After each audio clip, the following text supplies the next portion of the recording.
Hello everyone, I am doctor जय शिरपरा और आप सबका स्वागत है आज के लेक्चर के अंदर।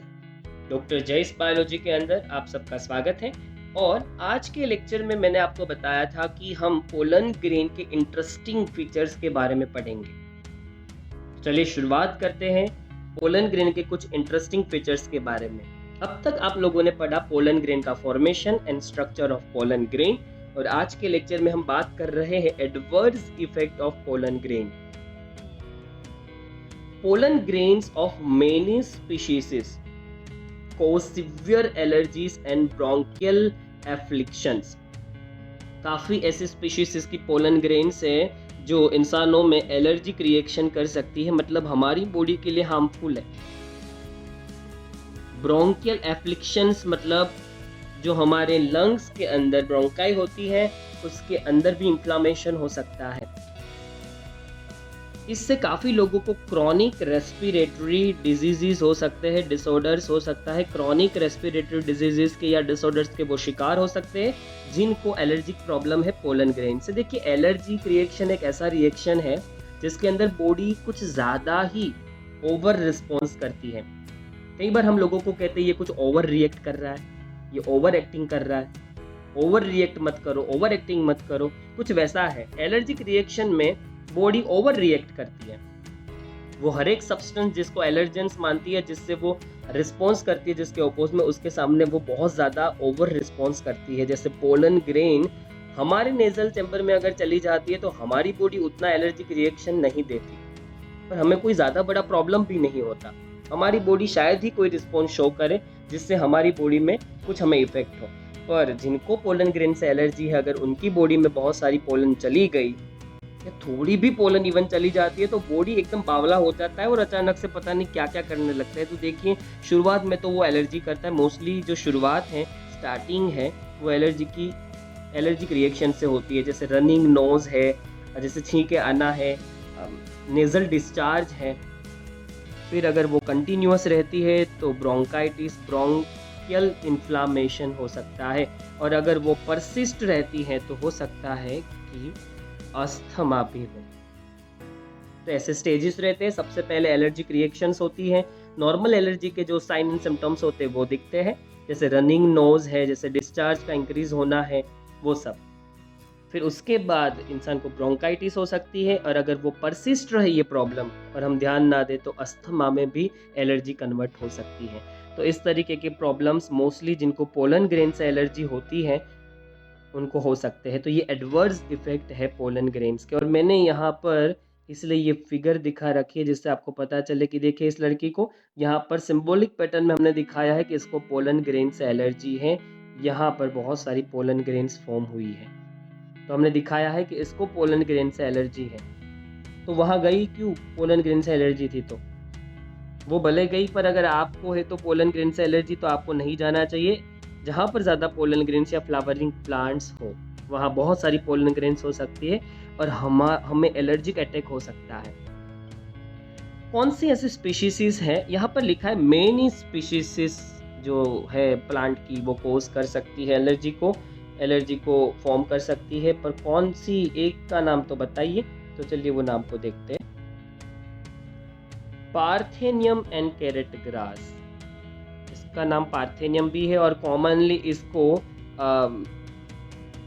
कैरेट ग्रास के नाम से भी जाना जाता है। देखो, ये ग्रास मैंने यहाँ पर दिखाया, इसके स्टार शेप के फ्लावर होते हैं वाइट कलर के, और ये वीड की तरह बहुत ज़्यादा फैल गया है। अब इसके ऊपर हमारा कोई कंट्रोल नहीं रहा। ये इंडिया की स्पीशीज नहीं है, ये बाहरी स्पीशीज है जो आउटर एनवायरनमेंट में, मतलब कि इंडिया के बाहर के जो इकोसिस्टम थे उनमें ग्रो होती थी। और जब हम वीट मंगवाते थे तब हम वीट के साथ हम लोगों ने इसको भी क्या कर लिया, इंपोर्ट कर लिया। वो वीट कॉन्टामिनेटेड थे, उसके अंदर बहुत सारे सीड्स थे कैरेट ग्रास और पार्थेनियम के। जब उस वीट को फार्मर्स ने ग्रो करवाया अपने फार्म में, तब ये वीट पूरे इंडिया में स्प्रेड हो गया। अगर आप विलेज से रिलेटेड हैं और आपके कहीं कोई रिलेटिव्स फार्मिंग से जुड़े हुए हैं तो डेफिनेटली उन्होंने पार्थेनियम और कैरेट ग्रास को देखा ही होगा। हाँ, वो कैरेट ग्रास और पार्थेनियम के नाम से इनको नहीं जानते क्योंकि लोकल वर्ड्स कुछ डिफरेंट होते हैं, पर आप फोटोग्राफ दिखाएंगे तो वो ज़रूर इनको पहचान लेंगे।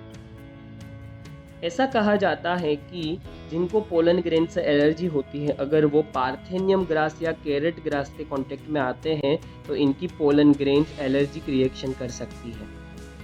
और उस एलर्जी से देखिए स्किन एलर्जी भी हुई है, यहाँ पर तो स्किन पे भी इफेक्ट हुई है। इस तरीके की इफेक्ट स्किन पे देखने को मिलेगी अगर पार्थेनियम की पोलन ग्रेन्स हमारे सिस्टम के अंदर एंटर हो जाती है। तो ये कुछ एडवर्स इफेक्ट है पोलन ग्रेन्स की।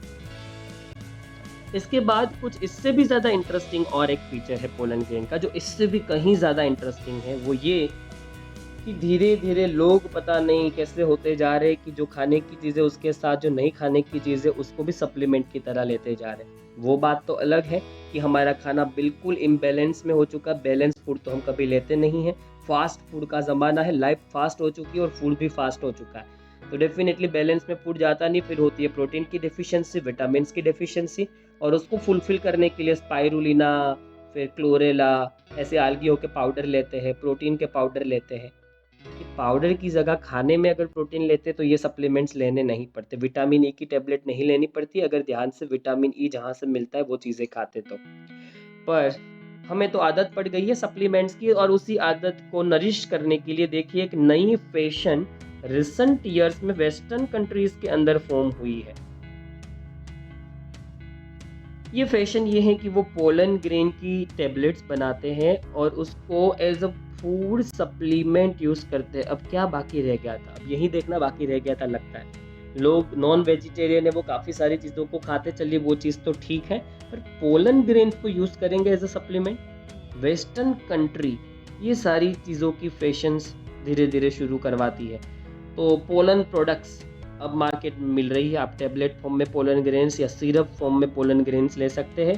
देखिए यहाँ रही, इस तरीके के पाउडर होते हैं, उससे टैबलेट बनाई जाती है, और यहाँ सिरप है। देखिए ये इंसान यहाँ पर हमें दिखा रखा है। ये एथलेटिक जो लोग होते हैं, जिसको हम एथलेट्स कहते हैं, जो कहीं ना कहीं स्पोर्ट्स से जुड़े हुए हैं, जिनको अपनी बॉडी फिटनेस का बहुत ज़्यादा कंसर्न होता है, मोस्टली अपने परफॉर्मेंस को इंक्रीज करने के लिए ये चीज़ लेते हैं। देखिए यहाँ पर मैं ऐसा नहीं बता रहा कि इससे बढ़ जाता है परफॉर्मेंस, ऐसा क्लेम किया जाता है। Pollen consumption has been claimed to increase the performance of athletes. ऐसा क्लेम किया जाता है कि पोलन ग्रेन्स को लेने से एथलेट्स का परफॉर्मेंस बढ़ जाता है। घोड़ों, जब घोड़े की रेस लगती है तो हम उसमें पैसे लगाते हैं, और ऐसे रेसिंग करने वाले घोड़ों को भी, रेस हॉर्सेस को भी पोलन ग्रेन्स खिलाई जाती है। और मार्केट में अब ये भी चीज़ रह गई थी जो अब बिक रही है। मुझे नहीं पता यहाँ मिल रही कि नहीं मिल रही, अभी ये वेस्टर्न ट्रेंड इंडिया में नहीं आया है शायद, पर फॉरेन कंट्रीज़ के अंदर, बाहर की कंट्रीज़ में, खास वेस्टर्न साइड की कंट्रीज़ में पोलन ग्रेन्स की टैबलेट्स और सिरप्स मिलती हैं। और अब है पोलन ग्रेन का लास्ट कंटेंट, जिसका नाम है वायबिलिटी ऑफ पोलन ग्रेन्स। ये टॉपिक जो है वो वायबिलिटी को शो कर रहा है, वायबिलिटी ऑफ पोलन ग्रेन। तो पहली चीज़, पोलन ग्रेन रिलीज होती है एंथर में से, और पोलन ग्रेन को पहुंचना कहाँ होगा, उसका टारगेट जो है वो स्टिग्मा है। स्टिग्मा उसका टारगेट है, और उस टारगेट तक उसको पहुंचना होता है। तो पहली चीज़, अगर वो स्टिग्मा तक पहुंचेगी और अगर वो वायबल है, जिंदा है, तो उससे फर्टिलाइजेशन प्रोसेस होगी। तो पोलन ग्रेन जब एंथर से निकलती है और स्टिग्मा तक पहुंचती है तो दोनों के बीच में बहुत बड़ा टाइम लग जाता है। तो एक पोलन ग्रेन रिलीज होने के बाद कितने समय के लिए वायबल रह सकती है, कितने पीरियड के लिए वो वायबल रह सकती है, उसी को हम कहते हैं वायबिलिटी। ये जो वायबिलिटी है, पोलन ग्रेन का जिंदा रहना जो है एक पर्टिकुलर टाइम पीरियड के लिए, वो डिपेंड करता है टेम्परेचर, वेदर में कैसा चेंजेस है, या वेदर फिलहाल कैसा है जब पोलन रिलीज हुई, और वेदर के अंदर, एनवायरनमेंट के अंदर ह्यूमिडिटी का लेवल कितना है, उस पर डिपेंड करता है कि पोलन ग्रेन कितने टाइम के लिए जिंदा रहेगी। अगर पोलन ग्रेन की वायबिलिटी खत्म हो जाती है और फिर वो स्टिग्मा पे गिरती है, तो ऐसी पोलन ग्रेन से कोई भी फर्टिलाइजेशन नहीं हो सकता। पोलन जर्मिनेशन तभी हो सकता है जब पोलन ग्रेन वायबल हो, जिंदा हो। जब पोलन ग्रेन मर जाती है, ये देखिए, तब वो जर्मिनेट नहीं हो पाती और वो फर्टिलाइजेशन भी नहीं कर पाती। तो हम फिलहाल एग्जांपल्स में देखने वाले हैं कि कौन सी स्पीशीज की पोलन ग्रेन्स कितने समय के लिए, कितने वक्त के लिए जिंदा रहती है, उसको हम वायबिलिटी कहते हैं। जैसे कि कुछ सेरेल्स की बात कर रहे हैं, जैसे हम उसमें एग्जांपल लेंगे राइस और व्हीट। इनके अंदर पोलन ग्रेन की वायबिलिटी जो है वो मैक्सिमम 30 मिनट्स ही है। विद इन 30 मिनट्स व्हीट और राइस इनके पोलन ग्रेन्स वायबिलिटी को लूज कर देंगे। मतलब अगर आफ्टर दी 35 मिनट्स या 40 मिनट्स के बाद अगर वो फीमेल के स्टिग्मा पे गिरते हैं तो उनका जर्मिनेशन नहीं होगा, पोलन ट्यूब नहीं बनेंगे, मेल गैमेट्स भी नहीं बनेंगे। आप कह सकते हैं वो मर गई, वो डेड हो गई। बहुत शॉर्ट टाइम है मतलब। पर कुछ ऐसी भी फैमिलीज है जो बहुत लंबे वक्त के लिए पोलन ग्रेन को वायबल रख सकती है, जैसे रोजेसिया फैमिली, जैसे सोलेनेशिया फैमिली, जो प्लांट फैमिली में वेजिटेबल्स की फैमिली कहा जाता है, और इसके साथ साथ लेग्यूमिनोजिया फैमिली। ये जो फैमिली हैं उनमें अगर हम बात करें तो उनमें पोलन ग्रेन की वायबिलिटी 4 मंथ्स, मतलब 1 मंथ से भी ज़्यादा टाइम के लिए इनकी पोलन वायबल रह सकती है। और अगर इस टाइम पीरियड में वो किसी भी प्लांट मतलब उसी की स्पीशीज की स्टिग्मा के पास जाती है और फर्टिलाइजेशन प्रोसेस करना चाहती है तो डेफिनेटली वो जर्मिनेट कर सकती है खुद को। तो ये हमने बात किया इसके बारे में कि कौन सी स्पीशीज की पोलन ग्रेन्स कितने वक्त के लिए सर्वाइव कर सकती है, जिंदा रह सकती है, जिसको हम वायबिलिटी भी कहते हैं। वायबल होना मतलब जिंदा होना, अलाइव होना। यहाँ तक का जो कंटेंट था वो वायबिलिटी को लेकर था, और शायद एक और टॉपिक बच चुका है मेरे हिसाब से, और वो लास्ट स्लाइड होगी डेफिनेटली। अब मैं झूठ नहीं बोल रहा, लास्ट स्लाइड ही है। इसके बाद आप वीडियो बंद कर देना, भले मैं खत्म ना करूँ तो लेक्चर, पर ये लास्ट स्लाइड है। पोलन ग्रेन को स्टोर किया जा सकता है, और जैसे हम लोग सीमेन स्टोर करते हैं, मतलब कि सीमेन के अंदर जो स्पर्म सेल्स होते हैं वो हमारा मेन कंसर्न होता है स्टोरेज के लिए। तो जैसे हम स्पर्म्स को स्टोर करते हैं उसी तरीके से हम पोलन को स्टोर कर सकते हैं। हम स्पर्म को स्टोर करते हैं, आप लोगों को पढ़ाया जाएगा चैप्टर 9 के अंदर एनिमल हाइब्रिडाइजेशन के अंदर, कि हम सुपीरियर जो एनिमल में ब्रीड होती है उनके सीमेन को कलेक्ट करते हैं और फिर उस सीमेन को डॉक्टर आर्टिफिशियली इंजेक्शन के जरिए फीमेल बॉडी के अंदर इजेक्ट करता है। डॉक्टर इजेक्ट करता है, आर्टिफिशियली इजेक्ट किया जाता है स्पर्म को, इसलिए हम इसको आर्टिफिशियल इंसेमिनेशन कहते हैं, जिसका मतलब होता है आर्टिफिशियली सीमेन को फीमेल की वजाइना में इजेक्यूलेट करवाना। या फिर विकी डोनर आप सबने देखा होगा, जब male partner sperm cell produce नहीं कर पाता तब हम किसी डोनर का सीमेन कलेक्ट करते हैं। डोनर के सीमेन को डॉक्टर इंजेक्शन के अंदर भर के फिर जो फीमेल है जो मदर बनना चाहती है उसकी वजाइना के अंदर इजेक्यूलेट करवाता है, उसको भी हम आर्टिफिशियल इंसेमिनेशन कहते हैं। और उसके लिए सीमेन को कलेक्ट करके फिर हमें उसको प्रिजर्व करना पड़ता है, और उस प्रिजर्वेशन के लिए हम लिक्विड नाइट्रोजन का यूज़ करते हैं। याद रखिए, लिक्विड नाइट्रोजन का यूज़ किया जाता है, और लिक्विड नाइट्रोजन का जो टेम्परेचर होता है वो होता है -196 डिग्री सेल्सियस, -196 डिग्री सेल्सियस।